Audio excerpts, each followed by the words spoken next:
Hello everyone, I'm Julissa Impinida, Bachelor of Secondary Education, major in English. So this time, I will discuss to you a short discussion about Chinese literature. So please watch this.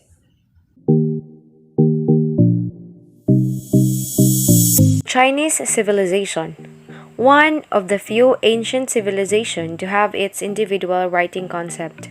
The Chinese language has over 20,000 characters. The average Chinese only learns about 5,000 of these in his lifetime. As you can see, the flag of China was originally adopted on October 1, 1949. As you can see in their flag, the red of the Chinese flag symbolizes the Communist Revolution and also the tradition color of the people. The large gold star represents communism, and communism means a way of organizing a society in which a government owned.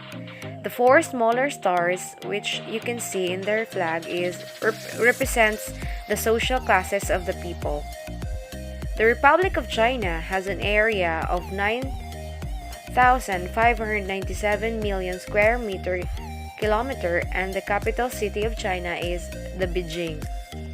The famous landmark in China is the Great Wall of China, also known as the 10,000 Li Wall.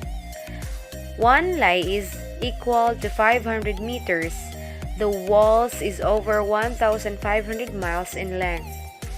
The administration of China has 23 provinces, 5 autonomous regions, 4 municipalities, and 2 special administrative regions.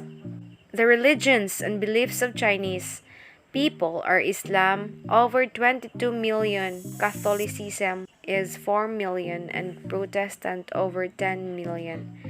There are also atheists who doesn't believe in God. Confucianism, an ethical teaching founded by Confucius. Confucius is a Chinese teacher, editor, politician, and philosopher of the spring and autumn period of Chinese history.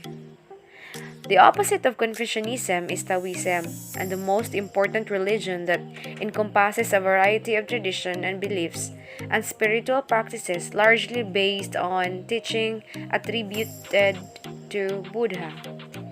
Confucius was born on 28th of September 551 BC, Kongqiu the first name, and died 497 BC.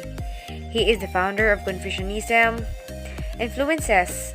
The Confucius influences are a Qing, Book of Rites. His philosophy emphasized personal and governmental morality, correctness of social relationships, justice, and sincerity. His followers completed successfully with many other schools during the Hundred School of Thoughts era, only to be suppressed in the favor of the legalists during the Qin dynasty. He also recommended family as a basis for local government. He embraced the well-known principle, do not do unto others what you don't want others to do unto you. The Golden Rule.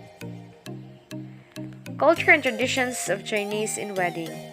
Red is the color of the wedding in China because they believe it signifies love, joy, and prosperity to seclusion. Seclusion means away from other people. The wedding day is carefully chosen to astrological signs. The most important event in China is the Chinese New Year, and they are celebrating it on the first day of the year in lunar calendar, usually between late in January or early February. They also have the Lantern Festival, and they are celebrating it on the 15th day of the first lunar calendar, and in the 5th of the 5th lunar month, they are celebrating the Dragon Boat Festival.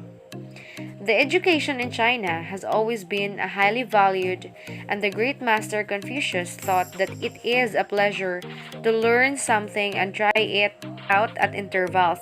Similarly, numerous students have been convinced that reading books excel all others' career. The Chinese has 7 dialects, and these are the Mandarin, the Cantonese, Hakka, Wu, Min, Shang, and Gan. Chinese literature is one of the most major literacy with an interrupted history in more than 30,000 years, dating back at least to the 14th century. There are four classes of literature in China or in Chinese. These are the classical literature, modern literature, contemporary literature, and present age literature. When we say the Chinese classical literature, it refers to the earliest period and covers works from 3,000 years ago to the late Qing dynasty and is virtually unbroken strands enduring dynastic changes, written in ancient form of language that is very different from present-day Chinese. It needs to be carefully studied to be understood. Second is the Chinese modern literature. When we say Chinese modern literature, it refers to the period from the Opium War in 1840 to the May 4th movement in 1919. Opium War means this is the war between two wars in the mid-19th century involving Anglo-Chinese dispute over the British. People observed the impact of Western thought as foreigners poured China and established their colonies. Novels, poetry, and other works began to appear with the theme of patriotism and revelation of social literature. The third one is the contemporary literature.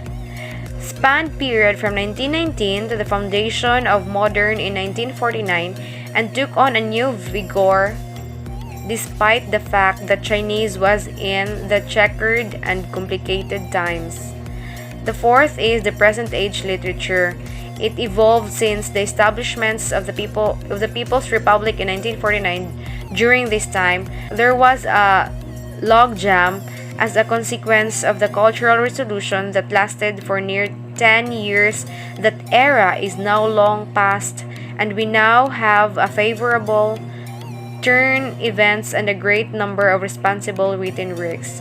So, I hope you understand. I hope you can get some information from my discussion.